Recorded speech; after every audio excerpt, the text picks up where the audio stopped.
Hi అండి. అందరికీ నమస్కారం. Welcome to my channel. ఈ వీడియోలో ఏపీ ప్రభుత్వ ఉద్యోగులకు మరియు పెన్షనర్లకు సంబంధించి జూన్ 7వ తేదీలోగా మధ్యంతర భృతి ఐఆర్ ప్రకటన అంటూ అప్డేట్ అవ్వడం జరిగింది.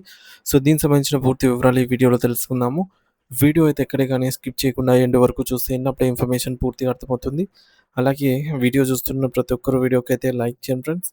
ఈ వీడియోని తోటి ఉద్యోగ, పెన్షన్ మిత్రులతో అయితే షేర్ చేయండి.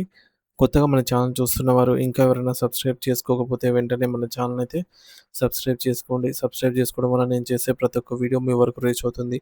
ఇక ఆలస్యం చేయకుండా వివరాల్లోకి అయితే వెళ్ళిపోదాము. సో ఫ్రెండ్స్, ఇక విషయానికి వచ్చినట్లయితే ఆంధ్రప్రదేశ్ రాష్ట్ర వ్యాప్తంగా ఉన్నటువంటి లక్షలాది మంది ప్రభుత్వ ఉద్యోగులు మరియు పదవి విరమణ చేసినటువంటి పెన్షనర్స్ అందరూ ఎంతో ఆశగా, ఉత్కంఠతగా ఎదురుచూస్తున్నటువంటి 12వ పీఆర్సీ విషయంలో ప్రభుత్వం తక్షణమే స్పందించాల్సిన అవసరం ఎంతైనా ఉంది. సో, నిబంధనల ప్రకారంగా 2023 జూలై 1వ తేదీ నుంచి ఈ యొక్క 12థ్ కొత్త వేతన సవరణ ప్రక్రియ అనేది అమల్లోకి రావాల్సి ఉంది. కానీ ఇప్పటి వరకు గూడా దానికి సంబంధించి ఎటువంటి అధికారిక కమిటీ నియమించకపోవడం ఉద్యోగ వర్గాల్లో తీవ్ర అసహనాన్ని కలిగిస్తోంది. కేవలం కమిటీ నియామకంతోనే సరిపెట్టకుండా ఆ కమిటీ నివేదిక ఇచ్చే వరకు ఉద్యోగుల ఆర్థిక అవసరాలను దృష్టిలో ఉంచుకొని తక్షణమే మధ్యంతర భృతి, ఇంటీరియం రిలీఫ్ ప్రకటించాలనే ఒక బలమైన డిమాండ్ ఇప్పుడు రాష్ట్ర వ్యాప్తంగా అయితే వినిపిస్తోంది. పెరిగిన ధరలు, జీవన ప్రమాణాలు అనుగుణంగా జీతాలు పెరగాలంటే పీఆర్సీ వేగంగా జరగాలని అందరూ కోరుకుంటున్నారు. మరి ఈ కీలక డిమాండ్‌ను ప్రభుత్వం ముందు ఉంచేందుకు ఉద్యోగ సంఘాలు ఇప్పుడు ముందడుగు వేస్తున్నాయి.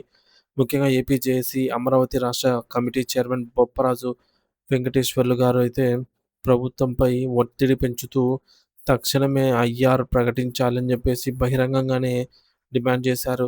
రాష్ట్ర ప్రభుత్వ ఉద్యోగులు గత 2 సంవత్సరాలుగా తమ వేతనాల పెంపు కోసం, మధ్యంతర భృతి కోసం కళ్ళు కాయలు కాసేలా ఎదురు చూస్తూ ఉన్నారని ఆయన ఆవేదన వ్యక్తం చేశారు. ఉద్యోగుల సమస్యల పరిష్కారం కోసం ఆయన బుధవారం నాడు ముఖ్యమంత్రి కార్యాలయానికి, సీఎంఓ ఆఫీస్‌కి వెళ్లి అక్కడ ఉన్నతాధికారులను కలిసి ఒక సమగ్రమైన వినతి పత్రాన్ని అందజేశారు. ఈ సందర్భంగా ఆయన మాట్లాడుతూ ఉద్యోగుల ఆర్థిక ప్రయోజనాలే కాకుండా వారి పనితీరు మెరుగుపరిచే మరికొన్ని కీలకమైన అంశాలను కూడా ప్రభుత్వం దృష్టికి తీసుకెళ్లారు. అందులో భాగంగా రాష్ట్రంలో పెరుగుతున్న ఖర్చులను తగ్గించుకునేందుకు మరియు విద్యుత్ పొదుపు చర్యల్లో భాగంగా అన్ని ప్రభుత్వ శాఖల్లో వారానికి కేవలం 5 రోజుల పని దినాలను అమలు చేయాలని అయితే కోరారు. దీనివల్ల ఉద్యోగులకు పని ఒత్తిడి తగ్గడమే కాకుండా కార్యాలయాల నిర్వహణ ఖర్చులు కూడా తగ్గుతాయని వారు అభిప్రాయపడుతూ ఉన్నారు. అంతేకాకుండా పర్యావరణ రక్షణలో భాగంగా ఉద్యోగులు విద్యుత్ వాహనాలను కొనుగోలు చేసేలాగా ప్రోత్సహించాలని, అందుకు ప్రభుత్వం ప్రత్యేక రాయితీలు మరియు లోన్ సదుపాయాలు కల్పించాలని కూడా విజ్ఞప్తి చేశారు. మరి అయితే ఇవన్నీ ఒక ఎత్తైతే పీఆర్సీ కమిషన్ నియామకం మరియు మధ్యంతర భృతి ప్రకటన అనేవి ఉద్యోగుల ప్రాధాన్యత అంశాలు.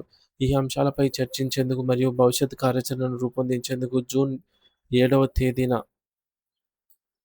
ఏపీ జేఏసీ రాష్ట్ర కార్యవర్గ సమావేశాన్నయితే నిర్వహిస్తున్నట్టుగా బొప్పరాజు గారైతే స్పష్టం చేశారు. మరి ఈ సమావేశంలోపు ప్రభుత్వం నుండి ఏదైనా సానుకూల స్పందన వస్తుందా? రావాల రావాలనైతే వారు కోరుకుంటున్నారు. ఒకవేళ జూన్ 7వ తేదీలోపు ప్రభుత్వం ఎటువంటి నిర్ణయం తీసుకోకపోతే అప్పటి పరిస్థితులను బట్టి ఉద్యోగ సంఘాలు తదుపరి ఉద్యమ కార్యాచరణను ప్రకటించే అవకాశం అయితే ఉంది. మరి నిజానికి ఉద్యోగులు నష్టపోకుండా ఉండాలంటే కనీసం 30% మధ్యంతర భృతిని ఐఆర్‌ను ప్రభుత్వం వెంటనే ప్రకటించాలని వారు పట్టుబడుతున్నారు. గతంలో జరిగిన జాప్యం వల్ల ఉద్యోగులు ఇప్పటికే చాలా ఆర్థిక నష్టాన్ని చవిచూశారని, ఇప్పుడు మళ్ళీ కాలయాపన చేయటం సమంజసం కాదని వారు హెచ్చరిస్తూ ఉన్నారు. పీఆర్సీ ప్రక్రియ పూర్తి కావడానికి చాలా సమయం పడుతుంది కాబట్టి, ఆలోపు 12వ పీఆర్సీ కమిటీకి ఒక చైర్మన్‌ను నియమించి పనులు మొదలు పెడతామని డిమాండ్ చేస్తూ ఉన్నారు. వీటికి తోడు రాష్ట్ర ప్రభుత్వం ఉద్యోగులకు చెల్లించాల్సిన డీఏ అరియర్స్, ఇతర పెండింగ్ బిల్లుల రూపంలో దాదాపు 30,000 కోట్ల రూపాయల వరకు కూడా బకాయిలైతే పేరుకుపోయి ఉన్నాయి. ఈ భారీ మొత్తాన్ని ఇప్పుడు ఎప్పుడు విడుదల చేస్తారు? ఏ ఏ నెలల్లో ఎంతెంత అమౌంట్ ఇస్తారు? అనే విషయాలపై ప్రభుత్వం ఒక ఖచ్చితమైనటువంటి షెడ్యూల్‌ను, టైమ్‌లైన్‌ను జారీ చేయాలని వారు కోరుతున్నారు. తమ కష్టార్జితం కోసం ఇలా ప్రతి నెల రోడ్లెక్కడం లేదా అధికారుల చుట్టూ తిరగడం ఉద్యోగులకు ఇబ్బందికరంగా మారిందని ప్రభుత్వం వెంటనే స్పందించి ఉద్యోగ పెన్షనర్ల కుటుంబాలకు భరోసా అనేది ఇవ్వాలని ఉద్యోగ సంఘాల నేతలు ముక్తకంఠంతో అయితే కోరుకుంటూ ఉన్నారు ఫ్రెండ్స్. సో, 2023 జూలై 1 తేదీ నుంచి అమల్లోకి రావాల్సినటువంటి 12వ పీఆర్‌సీ కమిటీని వెంటనే నియమించాలి. పీఆర్‌సీ నివేదిక వచ్చే వరకు వేచి ఉండకుండా తక్షణమే మధ్యంతర భృతి 30% తగ్గకుండా ఇవ్వాలి. శక్తి పొదుపు మరియు ఉద్యోగుల సంక్షేమం కోసం వారానికి 5 రోజుల పని దినాల విధానాన్ని అమలు చేయాలి.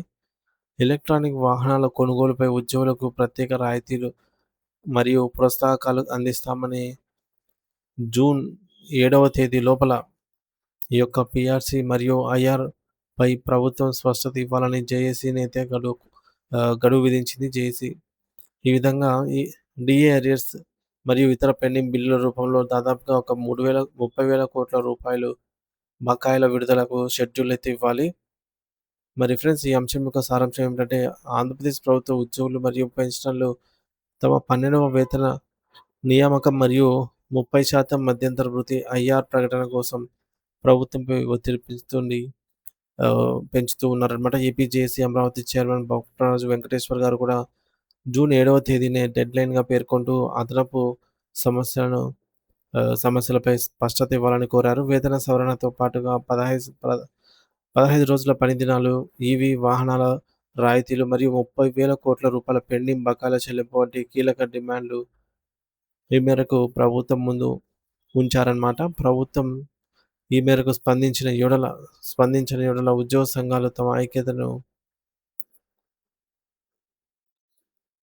సంఘాలు తమ తదుపరి ఆందోళన బాట అయితే పట్టేందుకు సిద్ధమవుతూ ఉన్నాయి.